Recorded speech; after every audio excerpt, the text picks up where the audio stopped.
Hello, good morning guys. Top 10 pick में मैं आज बात करूंगा। टॉप 10 पिक में जो भी आज के दिन में स्ट्रांगली मेरे को लग रहे हैं स्टॉक्स टॉप 10 पिक में, वो पिक्स मैंने लिए। 11 अक्टूबर मीन्स मंडे को कौन कौन से स्टॉक हैं जो फंडामेंटली और टेक्निकली स्ट्रॉन्ग लग रहे हैं मेरे को। चलते हैं, ये फर्स्ट वीडियो है। सेकंड वीडियो भी है, इसकी दो पार्ट हैं, पांच पांच स्टॉक हैं जिनमें दोनों पार्ट में सबसे यही कहूँगा कि दोनों वीडियो देखें ताकि आपको दोनों में जो टोटल 10 स्टॉक हैं उनके बारे में कंप्लीट आपको समझ में आए। स्टार्टिंग में करता हूँ स्टॉक ऑप्शंस में। स्टॉक ऑप्शंस में बालकृष्णा इंडस्ट्री की मैंने कॉल को लिया है 2560 की, और डिविस लेब की कॉल को लिया है 5100 की। मैं स्टार्टिंग करता हूँ बालकृष्णा इंडस्ट्री से। बालकृष्णा इंडस्ट्री को मैंने क्यों पिक किया है? बालकृष्णा इंडस्ट्री टेक्निकली स्ट्रॉन्ग है, टेक्निकली और फंडामेंटली दोनों स्ट्रॉन्ग है। बालकृष्णा इंडस्ट्री के बारे में बात करें आज, बालकृष्णा इंडस्ट्री में फंडामेंटल्स इसका, बालकृष्णा इंडस्ट्री टायर सेक्टर में काम करती है। बालकृष्णा इंडस्ट्री के फंडामेंटल्स की बात करूँ, मार्केट कैप की मार्केट में नंबर 1 कंपनी है मार्केट कैप के लिहाज से। 49,854 करोड़ की मार्केट कैप है बालकृष्णा की। Profit price to earning ratio है 35.69%। वहीं प्रमोटर्स की होल्डिंग है 58.3%। और टेक्निकली बात करें, टेक्निकली क्यों स्ट्रॉन्ग लग रहा है? टेक्निकली स्ट्रॉन्ग इस वजह से लग रहा है कि ब्रेकआउट दिया है, ब्रेकआउट देने के बाद रिटेस्ट किया है 20 डेज़ के मूविंग एवरेजेस को। वहाँ पर कंटिन्यू कंसोलिडेट हुआ है 6 to 7 डेज़। कंसोलिडेट होने के बाद में वापस 2550 के ऊपर ब्रेकआउट दिया है। जो ये ब्रेकआउट है, ये ब्रेकआउट दिया है, इससे मेरे को लग रहा है कि इसको बाई करना चाहिए। बाई करने के लिए अपन कॉल बाई करेंगे 2560 की। जो अपन बाई करेंगे 90 रुपये के ऊपर है तब तक अपन बाई करेंगे। बाई करने के बाद में अपना स्टॉप लॉस रखेंगे 75 रुपये का, और टारगेट फर्स्ट रहेगा अपना 105 रुपये का।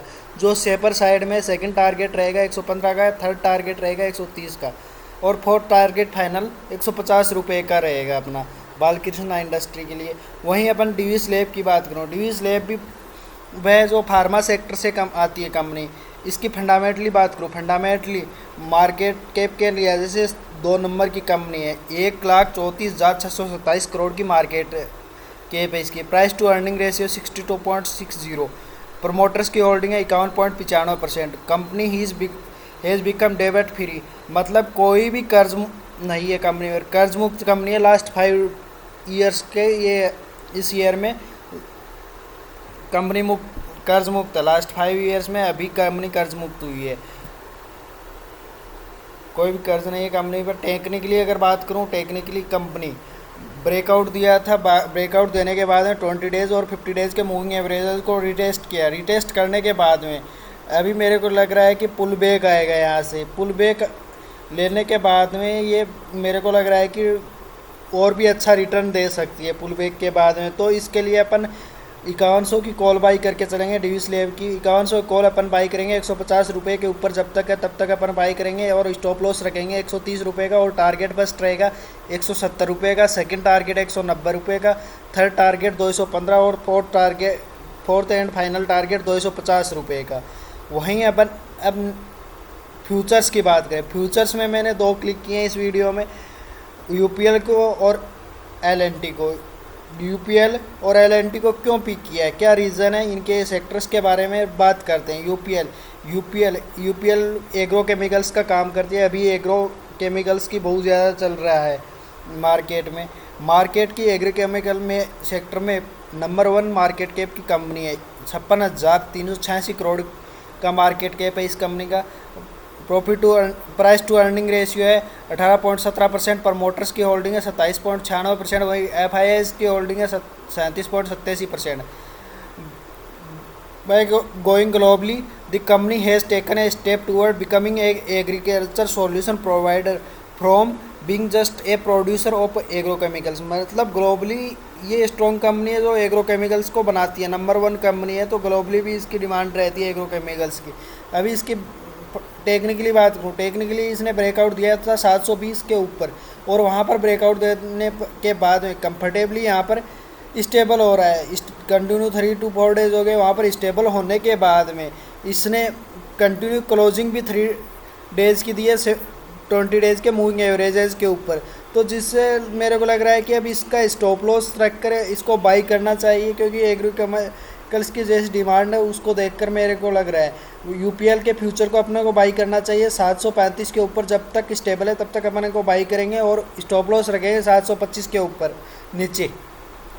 725 के नीचे स्टॉप लॉस रखने के बाद टारगेट अपना रहेगा फर्स्ट 745 का, सेकंड 752 का, थर्ड 760 का और फोर्थ एंड फाइनल टारगेट रहेगा 770 रुपये का।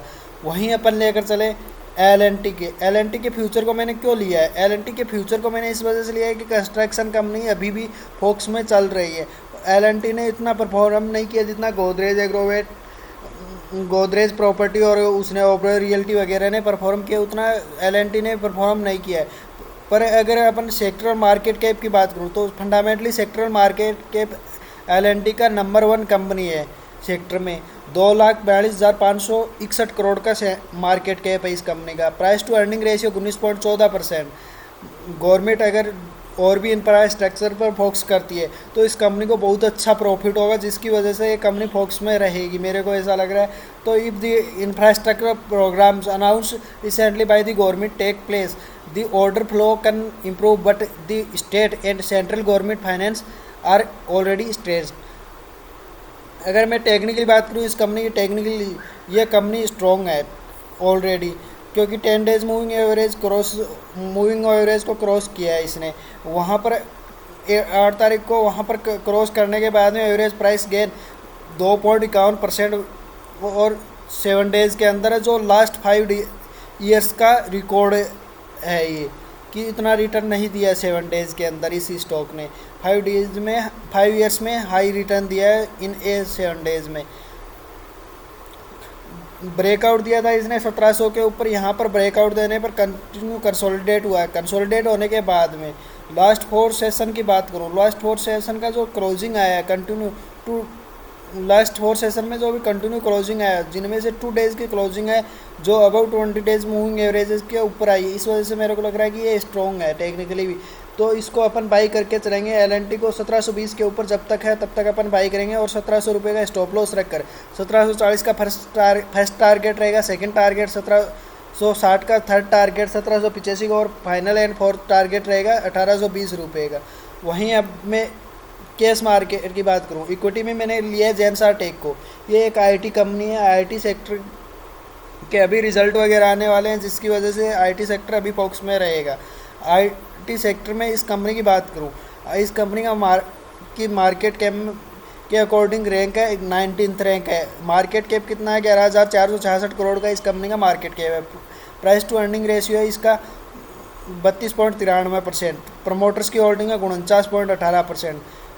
ये कंपनी डेबिट्स फ्री है, मतलब कोई भी इस कंपनी के अंदर कर्ज नहीं है, कर्ज मुक्त कंपनी है। लास्ट 5 ईयर्स में ये रिकॉर्ड है कि इस कंपनी का इस क्वार्टर में कोई भी कर्ज नहीं रहा है, कर्ज मुक्त हो चुकी है ये कंपनी। और टेक्निकली ये स्ट्रॉन्ग लग रही है, क्योंकि इस कंपनी ने long white candle bullish strong line form की थी, जिसकी वजह से मेरे को लग रहा है ये स्ट्रॉन्गली है। टेक्निकली भी लॉन्ग वाइट कैंडल बॉडी बनाने से पता लग जाता है कि हाँ ये स्ट्रॉन्ग है या नहीं। लॉन्ग वाइट बॉडी का यही मतलब होता है, बुलिश कैंडल होती है वो। ब्रेकआउट दिया था इसने 490 के ऊपर, वहाँ पर ब्रेकआउट देने के बाद में कंटिन्यू स्टेबल हुआ है। वहाँ पर फ्राइडे के सेशन में वहाँ पर स्टेबल होने के बाद में इसकी क्लोजिंग की बात करूँ, क्लोजिंग भी 20 डेज़ के मूविंग एवरेज के ऊपर आई है, जिसकी वजह से मेरे को लग रहा है ये टेक्निकली भी स्ट्रॉन्ग है। इसको बाई करना चाहिए अपन 505 रुपये के ऊपर जब तक है तब तक अपन बाई करेंगे। बाई करने के बाद में अपना स्टॉप लॉस रहेगा 498 का और फर्स्ट टारगेट रहेगा 512 का, सेकंड टारगेट रहेगा 518 का, थर्ड टारगेट रहेगा 525 का और फाइनल टारगेट रहेगा 535 रुपये का। इसको बाई करके अपन टारगेट अचीव कर सकते हैं, अच्छा प्रॉफिट गेन कर सकते हैं मेरा अकॉर्डिंग आईटी सेक्टर में, इस क्योंकि रिजल्ट आने वाले हैं आईटी सेक्टर के। Thank you so much for watching my levels first video top 10 picks. इसमें जो भी डाउट्स हो मेरे से क्लियर कर सकता है, डिस्क्रिप्शन में लिंक दिए हुए हैं, मेरे से कनेक्ट होकर मेरे से क्लियर कर सकता है। डीमेट अकाउंट वगैरह ओपन करना हो उनके लिंक्स भी मेरे डिस्क्रिप्शन में दिए हों। किसी को फ्रेंचाइजी लेना हो उसके लिए भी मेरे से कॉन्टेक्ट करके डिस्कस कर सकते हैं व्हाट्सएप पर। जिस भी पर्सन को कोई भी डाउट्स वगैरह हो, मेरे को व्हाट्सएप पर मैसेज कर लीजिए। Please subscribe and share my channel and press the bell icon for notification. Thank you so much.